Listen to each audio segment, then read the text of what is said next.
Assalamualaikum warahmatullahi wabarakatuh. Alhamdulillah, alhamdulillahirabbil alamin. Salam sehat untuk saudaraku semua dimanapun saja kalian berada.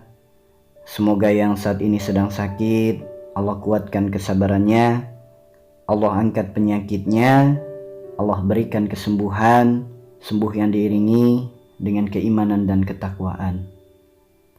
Sebelum saya membedah materi tentang penyakit-penyakit yang ada dalam darah, sebelumnya saya mengucapkan rasa syukur yang sangat mendalam, dan saya ucapkan terima kasih pula kepada seluruh sahabatku yang sudah merespon dengan baik video saya sebelumnya, video yang berisi tentang cara mudah kita untuk mendiagnosa penyebab penyakit yang ada dalam tubuh kita.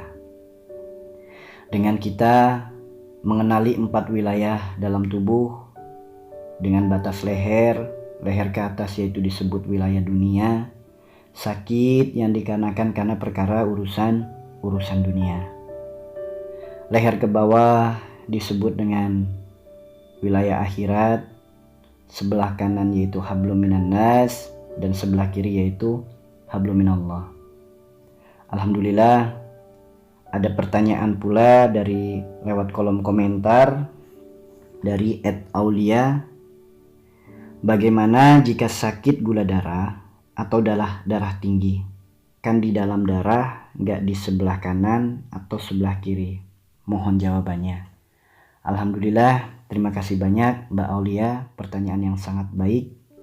Semoga Allah limpahkan kebaikan dan keberkahan untuk kehidupan dan penghidupan Mbak Aulia sekeluarga, dan semoga pertanyaan ini menjadi asbab kebaikan, keberkahan untuk kita semua, jadi ilmu bekal untuk kita semua.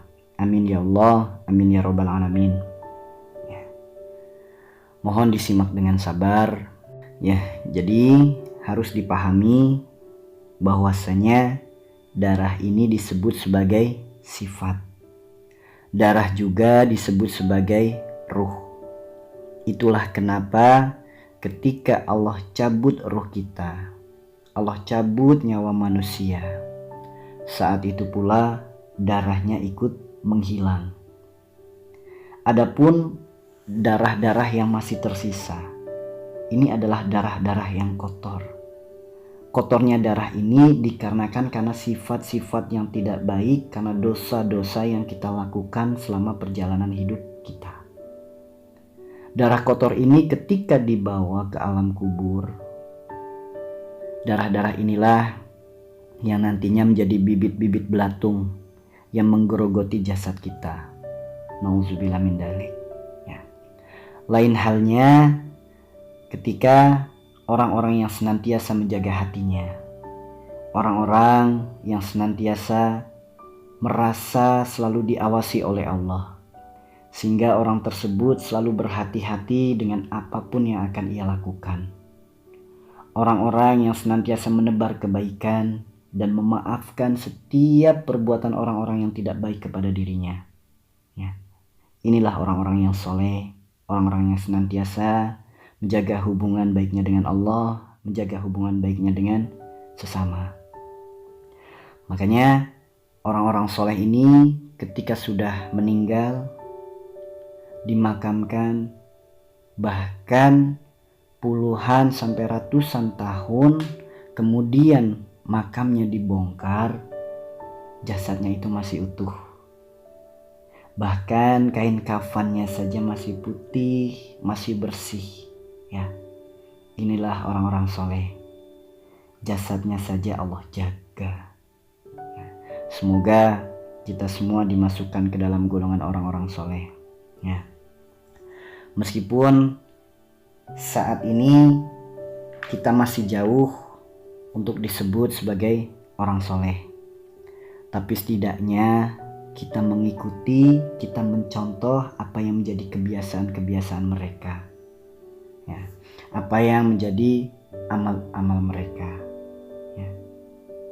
Insya Allah ketika kita senantiasa berbuat amal yang baik, amal inilah yang akan menentukan kedudukan kita di akhirat. Ya. Kalau saya katakan darah ini unik saudaraku. Kenapa unik? Karena darah ini kalau encer jadi penyakit, kalau kental jadi penyakit, kalau rendah jadi penyakit, kalau tinggi juga jadi penyakit. Nah, makanya darah ini harus seimbang, darah ini harus mizan. Sesuatu yang bisa menyeimbangkan, sesuatu yang bisa memizankan adalah keadaan hati kita. Bagaimana cara kita mengolah rasa.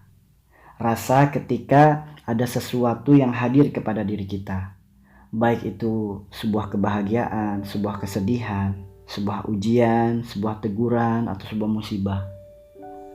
Jika kita menyikapi masalah yang datang kepada diri kita dengan cara marah-marah, dengan cara emosi, dengan cara panik berlebih, dengan cara stres berlebih. Nah, orang-orang yang mengedepankan sifat ini ketika ada sebuah masalah, orang-orang ini berpotensi besar terkena penyakit darah tinggi. Jadi bukan gara-gara darah tinggi orang tersebut jadi gampang marah. Justru karena gampang marahnya orang tersebut jadi terkena penyakit darah tinggi. Ada juga orang-orang yang senantiasa ketika datang sebuah masalah, datang sebuah musibah, datang sebuah teguran atau ujian, orang tersebut menyikapinya dengan sedih berlebih, dengan stres. Orang-orang yang senantiasa langsung patah semangat gitu, baperan gitu. Nah, orang-orang seperti ini tuh cenderung lebih besar terkena penyakit darah rendah. Nah, jadi seperti tadi, bukan gara-gara darah rendah akhirnya orang tersebut jadi lemah, bukan. Tapi karena orang tersebut kurang semangat dalam menjalani hidupnya. Nah, terkadang orang-orang tersebut itu menyikapi segala sesuatu tuh buntu gitu, sehingga mengedepankan rasa sedihnya. Nah, orang-orang seperti inilah yang mudah sekali terkena penyakit darah rendah. Nah, ya, ada juga penyakit gula darah. Ini gula darah ini juga unik. Gula ini kan sesuatu yang manis, dimana sesuatu yang manis ini hampir semua orang itu suka.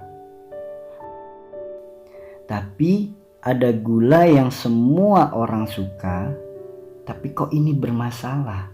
Ini kok malah jadi penyakit. Nah, ini gula yang seperti apa? Manis yang seperti apa? Tentu ini adalah sifat.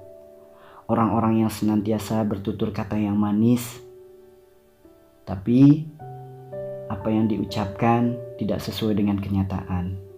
Bahkan ia melakukan hal-hal demi terwujudnya sebuah keinginannya. Mudah menghasut, orang-orang yang mudah mengelabui, mudah membohongi. Nah, orang-orang yang senantiasa bertutur kata yang manis namun dusta, orang-orang seperti inilah yang cenderung berpotensi lebih besar terkena penyakit gula darah. Makanya orang-orang yang terkena penyakit gula darah itu kebanyakan memiliki sifat-sifat yang tidak pernah merasa cukup, kurang pandai dalam mensyukuri nikmat-nikmat Allah. Nah, orang-orang tersebut juga terkadang melakukan apapun demi keinginannya terwujud. Gak peduli jalan yang ditempuh adalah jalan yang diridhoi atau jalan yang dimurkai. Nah, orang-orang yang senantiasa tidak pernah merasa cukup. Makanya coba kita lihat ketika orang-orang yang terkena penyakit gula darah, pasti orangnya mudah sekali lapar. Nah, orangnya tuh gampang lapar gitu. Dan orang-orangnya tuh mudah marah, orang-orangnya juga agresif. Ini ciri-ciri orang yang terkena penyakit gula. Nah, itu makanya ya, orang-orang yang sudah terkena penyakit darah tinggi, darah rendah maupun gula, ya, mari saudaraku sama-sama kita lembutkan hati kita, akuilah sifat-sifat yang tidak baik yang selama ini kita lakukan. Mohonlah ampunan kepada Allah. Mohonlah bimbingan Allah agar kita menjadi manusia yang lebih baik lagi. Nah, terus orang-orang yang sudah terkena penyakit seperti ini, lalu bagaimana solusinya untuk sembuh? Ya, satu, itu tadi. Segeralah untuk bertobat, memohon ampun kepada Allah, dan mintalah terus ampunannya. Ya, bisa juga dengan jalan ikhtiar, dengan cara berbekam. Kenapa berbekam? Karena saya sangat mengimani apa yang disabdakan Rasulullah. Semua penyakit itu ada obatnya, dan sebaik-baik obat adalah hijamah atau berbekam. Nah, maka teman-teman yang sudah terkena penyakit darah tinggi, darah rendah maupun gula darah, carilah praktisi-praktisi bekam, orang-orang yang ahli dalam pembekaman. Ya, insya Allah menjadi ikhtiar yang mendatangkan kebaikan dan keberkahan, bahkan kesembuhan. Atau bisa juga dengan metode mengeluarkan kotoran dengan cara muntah, sebagaimana di video saya sebelumnya. Karena terapi muntah ini bukan hanya sebagai ikhtiar kita mengeluarkan kotoran penyakit jasad, ini juga ikhtiar cara mengeluarkan kotoran penyakit hati. Insya Allah semoga menjadi asbab kebaikan keberkahan pula. Ya, makanya ayo teman-teman yang saat ini sudah sakit, terkena penyakit darah tinggi, darah rendah maupun gula darah, segeralah bertobat, segeralah mendekat kepada Allah, perbaiki hubungan kita dengannya, lembutkan hati kita dengan cara perbanyak mengingat Allah, dengan cara berzikir, dan perbanyak sholawat kepada Rasulullah.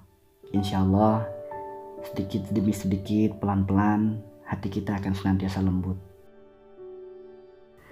Terus perbaiki hubungan kita dengan Allah, perbaiki hubungan kita dengan sesama. Tingkatkan ibadah kita dan perbanyaklah doa. Ya Allah, maafkanlah hamba. Ampuni dosa-dosa hamba. Rahmatilah hidup hamba. Ya Allah, berilah hamba kesempatan untuk hamba merubah diri hamba, diri yang hina ini menjadi diri yang lebih baik. Hamba mohon ya Allah, kelilingilah hamba dengan kebaikan-kebaikan darimu. Ciptakanlah amal-amal yang baik untuk hamba sebagai bekal perjumpaan hamba denganmu. Amin ya Allah, amin ya Rabbal Alamin. Semoga video kali ini bermanfaat. Terus tebarkan kebaikan kepada siapapun, karena kita tidak pernah tahu kebaikan mana yang akan menolong kita di akhirat kelak. Wassalamualaikum warahmatullahi wabarakatuh.